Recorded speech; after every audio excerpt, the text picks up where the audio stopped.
നാരദ മഹർഷി ഒരു ദിവസം ദ്വാരകയിലേക്ക് പുറപ്പെട്ടു. ഭഗവാന്റെ ഗൃഹസ്ഥലീല നേരിട്ട് കാണണം എന്ന് വിചാരിച്ച് ഒരു ഗൃഹത്തിൽ നാരദ മഹർഷി എന്നു. അപ്പോൾ അവിടെ ഭഗവാൻ ഗോപുരദ്വാരത്തിലങ്ങ് നിൽക്കണു. മഹർഷിയെ കണ്ടപ്പോൾ സാഷ്ടാംഗം വീണങ്ങ് നമസ്കരിച്ചു.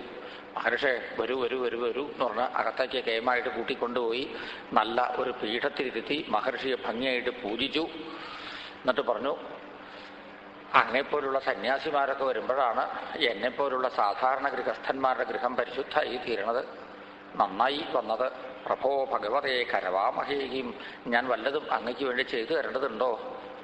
മഹർഷി പറഞ്ഞു, അവിടുന്ന് ഇപ്പോൾ മനുഷ്യനാണ് എന്നാണല്ലോ നാട്യം, ആ നിലയ്ക്ക് ഇങ്ങനെയൊക്കെ തന്നെയാണ് പറയേണ്ടതും ചെയ്യേണ്ടതും, എനിക്ക് പ്രത്യേകിച്ചൊന്നും വേണ്ടതില്ല എന്നും പറഞ്ഞു.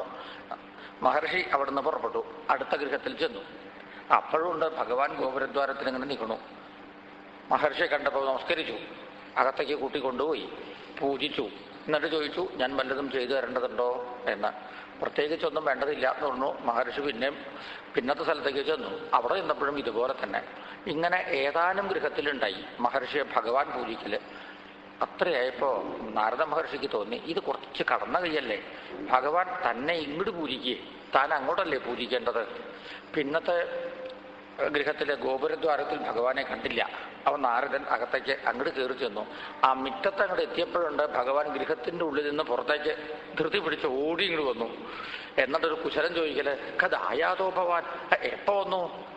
നാകെ കുറച്ച് തിരക്കിലാണ് ഞാൻ, ഇരിക്കൂ എന്ന് പറഞ്ഞു. നാരദൻ പറഞ്ഞു, എനിക്ക് കുറച്ച് തിരക്കുണ്ട്, ഞാൻ ഇതിലെ അങ്ങോട്ട് പോകണ സമയത്ത് ഒന്ന് കണ്ടു പോവാമെന്ന് വിചാരിച്ചിങ്ങോട്ട് കയറിയെന്ന് മാത്രമേ ഉള്ളൂ, പിന്നെ കാണാം എന്ന്. ഓ ശരി എന്നും പറഞ്ഞു. ഭഗവാൻ അകത്തേക്കും പോയി, നാരദൻ പുറത്തേക്കും പോന്നു. പിന്നത്തെ ഗൃഹത്തിൽ ചെന്നപ്പോഴും ഏകദേശം ഇങ്ങനെയൊക്കെ തന്നെ, ചെറിയ തോതിൽ ഒരു കുശലം ചോദിക്കല്. പിന്നെ മഹർഷിക്ക് തോന്നി, ഇതിൻ്റെ ആവശ്യമുണ്ടോ, ഭഗവാനെ കാണില്ലേ വേണ്ടു. അടുത്ത ഗൃഹത്തിലെ ഗോപുരദ്വാരത്തിൽ നിന്ന് നോക്കി. അപ്പണ്ട് ഭഗവാൻ ആനപ്പുറത്ത് കയറിയിരിക്കണു. ഒരു യാത്രയ്ക്കാണെന്നാണ് തോന്നണത്. പിന്നത്തെ ഗൃഹത്തിലോ അവിടെ ചെന്നപ്പോൾ ഭഗവാൻ കുതിരപ്പുറത്ത് കയറിയിരിക്കുന്നുണ്ട്. പിന്നത്തെ ഗൃഹത്തിൽ ചെന്നപ്പോൾ ഉദ്ധവൻ ഒരുമിച്ച് വളരെ ഗൗരവമുള്ള രാജ്യകാര്യങ്ങൾ ചർച്ച ചെയ്തുകൊണ്ടിരിക്കുന്നു. പിന്നത്തെ ഗൃഹത്തിൽ ചെന്നപ്പോൾ അവിടെ തിരക്കോട് തിരക്കാ. കൂപ ആരാമ മഠാധിപിഹി, വീടില്ലാത്തവർക്ക് വീടുണ്ടാക്കി കൊടുക്കുക, വെള്ളം ഇല്ലാത്തതിൽ കിണർ കുഴിക്കുക, ഉദ്യാനം നട്ടു വളർത്തുക, അങ്ങനെ സോഷ്യൽ സർവീസ് ഭഗവാന്റെ വക. വേറെ ദിക്കിൽ ചെന്നപ്പോൾ അവിടെ കുട്ടികളെ വിളിച്ചിരുത്തി ബാലപാഠം ഹരിശ്രീ പഠിപ്പിച്ചു കൊടുക്കുക. 16,108 ഗൃഹങ്ങളിലും നാരദ മഹർഷി എന്നു. ചിലപ്പോൾ ചെല്ലണത് അർദ്ധരാത്രിക്കാവും, ചിലപ്പോൾ ചെല്ലണത് പ്രഭാതത്തിലാവും, ചിലപ്പോൾ നട്ടുച്ചയ്ക്കാവും. ഒരേ സ്ഥലത്ത് തന്നെ ഒരു തവണ എന്ന് വെച്ചിട്ടില്ല, ചിലപ്പോൾ 2 പ്രാവശ്യം ചെല്ലും. ഏതായാലും ഇങ്ങനെ കുറച്ച് ദിവസം ഉണ്ടായി മഹർഷിയുടെ ഒരു പര്യടനം. മഹർഷിക്ക് പരിപൂർണമായിട്ട് ബോധ്യമായി. മുമ്പും സംശയം ഉണ്ടായിട്ട് പുറപ്പെട്ടതല്ല, ഇപ്പോൾ ഒന്നും കൂടി ബോധ്യമായി എന്ന് മാത്രം. ഏത് ഗൃഹത്തിൽ ചെന്നാലും ഭഗവാന്റെ സാന്നിധ്യമുണ്ട്. അത് ഏത് സമയത്തും. ഭഗവാനെ താൻ പരീക്ഷിച്ചുവോ എന്നിപ്പോൾ മഹർഷിക്ക് തന്നെ ഒരു സംശയം. അപ്പോഴേക്കും ഭഗവാൻ മുമ്പിൽ അങ്ങോട്ട് എത്തി.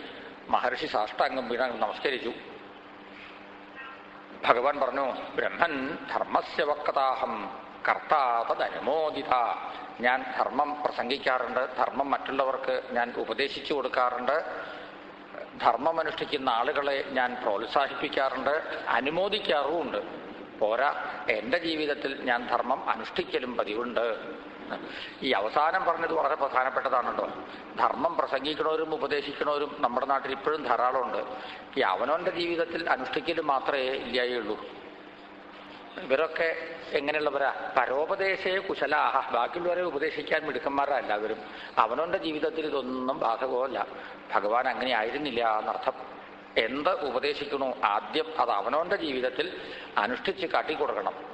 ഭഗവാൻ ശരിക്ക് ശ്രീകൃഷ്ണൻ സ്ഥിതപ്രജ്ഞനാണ്.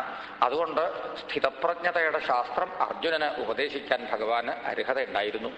ഭഗവാന് ലവലേശം ഒന്നിനോടും മമത ഉണ്ടായിരുന്നില്ല. അതുകൊണ്ട് നിർമ്മമതയുടെ ശാസ്ത്രം ഉദ്ധവൻ ഉപദേശിക്കാൻ ഭഗവാന് അർഹതയുണ്ടായിരുന്നു.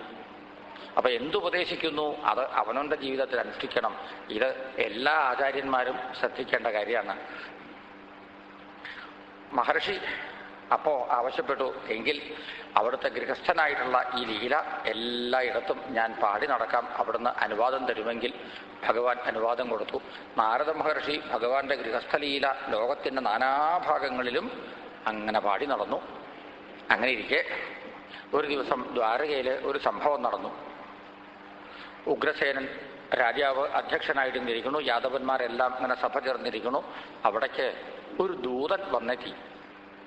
മഗധയിലെ രാജാവായ ജരാസന്ധന്റെ തടവറയിൽ നിന്നാണ് ഈ ദൂതൻ വരുന്നത്. ജരാസന്ധൻ ദിഗ്വിജയത്തിനായിട്ട് പുറപ്പെട്ടു. അനവധി രാജാക്കന്മാരെ തോൽപ്പിച്ചു. കുറെ പേര് കീഴടങ്ങാൻ കൂട്ടാക്കിയില്ല. അവരെ ബലാൽ പിടിച്ചു കെട്ടി തടവറയിൽ പാർപ്പിച്ചിരിക്കുകയാണ്. എന്നാൽ അവർക്ക് മര്യാദയ്ക്ക് ആഹാരം കൊടുക്കുക, കുടിക്കാൻ വെള്ളം കൊടുക്കുക, അതുപോലും ചെയ്തേർന്നുമില്ല. ഈ തടവറയിൽ കിടന്ന് പീഡനം ഏറ്റേറ്റ് അവർ വല്ലാതെ വിവശന്മാരായി. ഭാഗ്യവശാൽ അവർക്ക് ഒരു ദൂതനെ കിട്ടി. ആ ദൂതൻ വഴിയായിട്ട് അവരൊരു സന്ദേശം കൊടുത്തയച്ചു ഭഗവാന്.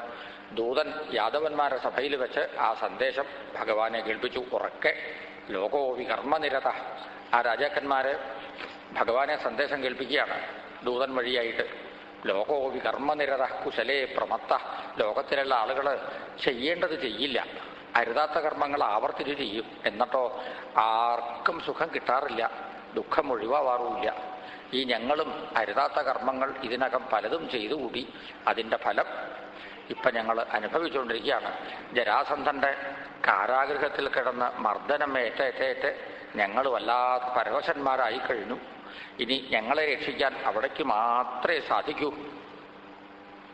അപ്പൊ പരിപൂർണമായ ശരണാഗതിയാണ് ഈ സന്ദേശം. യാദവന്മാർക്കപ്പ തോന്നി ഉടനെ പുറപ്പെടണം, ജരാസന്ധനെ ജയിച്ച് ഇവരൊക്കെ തടവറയിൽ നിന്ന് മോചിപ്പിക്കാം എന്ന്. ഈ സമയത്താണ് നാരദ മഹർഷിയുടെ വരവ്. മഹർഷി വന്നപ്പോൾ ഭഗവാൻ നല്ല ഒരു പീഠം വിട്ടുകൊടുത്ത് മഹർഷിയെ അതിലിരുത്തി. നാരദൻ പറഞ്ഞു, ദൃഷ്ടാമയാതയ ബഹുശോ ദുരത്യയ. അവിടുത്തെ മാഹാത്മ്യം ഞാൻ നല്ല പോലെ ഇതിനകം കണ്ടു മനസ്സിലാക്കി കഴിഞ്ഞു. ഭൂതേഷു ഭൂമം ശരത സ്വശക്തിഭി. സമസ്ത ജീവജാലങ്ങളുടെയും ഹൃദയാന്തർഭാഗത്തിൽ അവിടുന്ന് വർത്തിക്കുന്നുണ്ട്. ഏതുപോലെ ഛന്നരുച, ഈ ചാരത്തിൻ്റെ ഉള്ളിൽ എങ്ങനെയാണോ തീ കിടക്കുന്നത് അതുപോലെയാണ് അവിടുന്ന് വർത്തിക്കുന്നത്. അങ്ങനെയുള്ള അവിടുത്തെ തവേഹിതം കോരുഹതി സാധുവേദിലും. അവിടുത്തെ ഇച്ഛ എന്താണ് എന്ന് മനസ്സിലാക്കിയവർ ലോകത്തിലില്ല. അവിടുന്നാണല്ലോ മായയെ സ്വീകരിച്ച് ഈ ലോകത്തിനെ സൃഷ്ടിക്കുകയും രക്ഷിക്കുകയും സംഭരിക്കുകയും ചെയ്തുകൊണ്ടിരിക്കുന്നത്. അങ്ങനെയുള്ള ജീവന്മാർക്ക് സംസാരത്തിൽ നിന്ന് ഗതി കൊടുക്കണം എന്ന് വിചാരിച്ചാണ് അവിടുന്ന് ഓരോ തരത്തിലുള്ള ലീലകൾ ഇങ്ങനെ ആടിക്കൊണ്ടിരിക്കുന്നത്. അവിടുന്ന് അവതാരങ്ങൾ സ്വീകരിച്ചു കൊണ്ടിരിക്കുന്നതും ഈ ഉദ്ദേശത്തോടു കൂടിയിട്ട് തന്നെയാണ്. അവിടേക്ക് അറിയാൻ വയ്യാത്തത് ഒന്നും ഈ ലോകത്തിലില്ല. അഥാപി എന്നാലും ആശ്രാവയെ ഒരു കാര്യം ഉണർത്തിക്കാനാണ് ഞാൻ ഇവിടെ വന്നത്. ധർമ്മപുത്ര മഹാരാജാവിന് ചക്രവർത്തിയാവണം എന്നൊക്കെ ഒരാഗ്രഹം. പാരമിഷ്ഠകാമോ നൃപതി. അദ്ദേഹത്തിന് രാജസൂയം ചെയ്യണം എന്നും ഒരാഗ്രഹം. അദ്ദേഹം രാജസൂയം ചെയ്യുകയാണെങ്കിൽ സംശയിക്കാനൊന്നുമില്ല, അവിടുത്തെ കീർത്തിയാണ് വളർന്നു വലുതാവുക.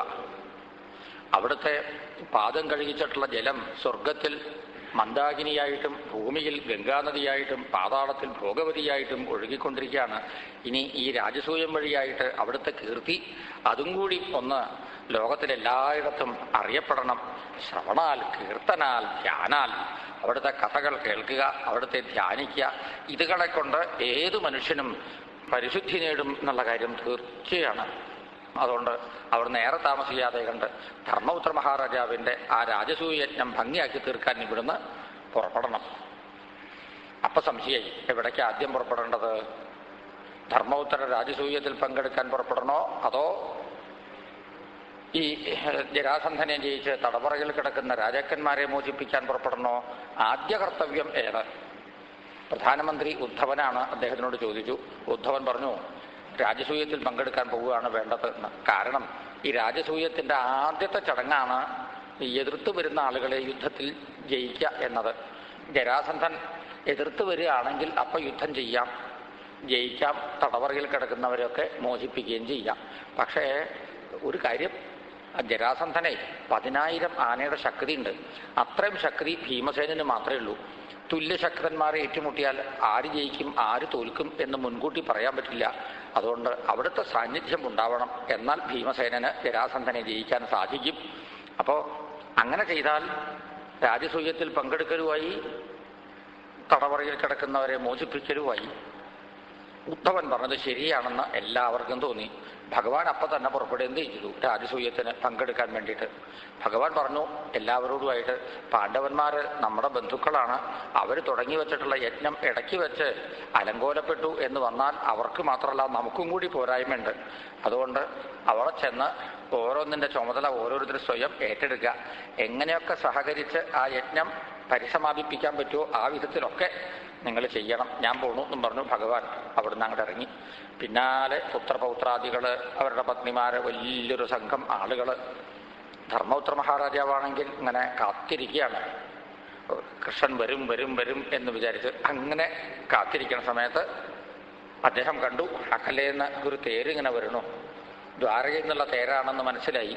വേഗം ആ സന്തോഷത്തിൻ്റെ ശക്തി കൊണ്ട് ഗോപുരദ്വാരത്തിലേക്ക് അങ്ങോട്ട് ചെന്നു. അദ്ദേഹം ഗോപുരദ്വാരത്തിലെത്തിയപ്പോൾ ഭഗവാൻ തേരവിടെയാണ് നിർത്തി. തേരിൽ നിന്നിറങ്ങി രണ്ടുപേരും കൂടി ദോർഭ്യം പരിഷ്വര്യ, ധർമ്മപുത്രനും ശ്രീകൃഷ്ണനും ആ സ്നേഹത്തിൻ്റെ ശക്തി കൊണ്ട് കെട്ടിപ്പിടിച്ചുകൊണ്ട് കുറച്ചു നേരം അവിടെ അങ്ങോട്ട് നിന്നു. ഭഗവാൻ വരും എന്ന് മുൻകൂട്ടി മനസ്സിലാക്കി ആയിരം ആളുകളാണ് അവിടെ വന്നിരുന്നത്. എല്ലാവരും ഭഗവാനെ ഇങ്ങനെ കണ്ട് നിർനിമേഷരായിട്ട് ഇങ്ങനെ നോക്കിക്കൊണ്ട് നിന്നു. കണ്ടു നിന്നോന്നല്ല ഇവിടെ ശ്രീശുകൻ വർണ്ണിക്കുന്നത്. നരലോചന പാനപാത്രം ഔത്സുക്യ വിശ്ലഥിത കേശദൂലബന്ധാഹ, കണ്ണുകൊണ്ട് ഇങ്ങനെ കുടിക്കുകയായിരുന്നു. ആ കുടിക്കുന്ന സമയത്ത് തലമുടി കെട്ടഴിഞ്ഞ് വീണത് പോലും അവരറിഞ്ഞില്ലാത്രേ. അത്രയ്ക്ക് ആർത്തിയോട് കൂടിയിട്ടായിരുന്നു. ധർമ്മോത്തർ ഭഗവാനെ കൈകോർത്ത് പിടിച്ച് അകത്തേക്ക് കൂട്ടിക്കൊണ്ടുപോയി ഭംഗിയായിട്ട് സൽക്കരിച്ചു. ഭഗവാനോ ആദ്യം അന്തഃപുരത്തിലേക്ക് ചെന്നു. തൻ്റെ അച്ഛൻ്റെ സഹോദരിയാണ് കുന്തിദേവി, ആ അമ്മയുടെ മുമ്പിൽ നമസ്കരിച്ചു. ലൗകിക ദൃഷ്ട്യ അങ്ങനെയൊക്കെ വേണം. പിന്നാലെ ഭഗവാന്റെ പുത്രപൗത്രാദികൾ, പത്നിമാർ, വലിയൊരു സംഘം ആളുകൾ, എല്ലാവരെയും പാഞ്ചാലി ഭംഗിയായിട്ട് സൽക്കരിച്ചു. ഇത്രയും ആളുകളെ ഒരാൾക്ക് സൽക്കരിക്കാൻ പറ്റുമോ? എന്നാണെങ്കിൽ എന്നെ സൽക്കരിച്ചത് മതിയായില്ല എന്ന പരാതി ആർക്കും ഉണ്ടായില്ല. എന്തുകൊണ്ട്? ഭഗവാനെ നേരത്തെ തന്നെ സൽക്കരിക്കുക കഴിഞ്ഞു. അപ്പോൾ എല്ലാവരും സൽക്കരിച്ച ഫലമായി. മരത്തിൻ്റെ കടയ്ക്ക വെള്ളമൊഴിച്ചാൽ മതി, എന്നാൽ മരത്തിൻ്റെ എല്ലാ ഭാഗത്തും ആ വെള്ളം ചെന്നോളും. ആരെ സൽക്കരിച്ചാൽ എല്ലാവരെയും സൽക്കരിച്ച ഫലമുണ്ടാവുമോ ആ ആളെ ഭഗവാനെ മുമ്പേ തന്നെ സൽക്കരിക്കൽ കഴിഞ്ഞു എന്നർത്ഥം. അങ്ങനെ ഭഗവാന്റെ പുത്രപൗത്രാദികളും പത്നിമാരും ഒക്കെ കുറേ ദിവസം ധർമ്മപുത്രരുടെ ആസ്ഥാനത്തിൽ താമസിച്ചു. ഒരു ദിവസം ധർമ്മപുത്രർ എല്ലാവരെയും വിളിച്ചുകൂട്ടി. എന്നിട്ട് ഭഗവാനോട് 2 വാക്ക് സംസാരിക്കുന്നു. അത് അടുത്ത അധ്യായത്തിൽ.